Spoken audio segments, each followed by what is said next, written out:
مرحبا بكم في قناة مطبخ عائشة للطبخ المغربي.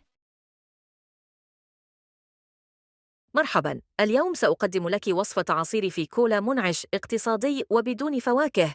في لتر واحد من الماء البارد نضيف ملعقة صغيرة ممتلئة من الفيكولا المادة المثخنة، 4 ملاعق كبيرة من السكر أو حسب الذوق، ملعقة صغيرة من النكهة المركزة مثل الليمون، الفراولة أو الأناناس، رشة صغيرة من ملون غذائي مناسب للنكهة.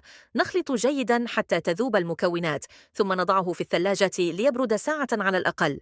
النتيجة: عصير يشبه الجاهز، قوامه ثقيل ومنعش بدون فواكه وبتكلفة بسيطة. جربوه وشاركونا رأيكم، ولا تنسوا الإعجاب والمتابعة لمزيد من الوصفات السريعة.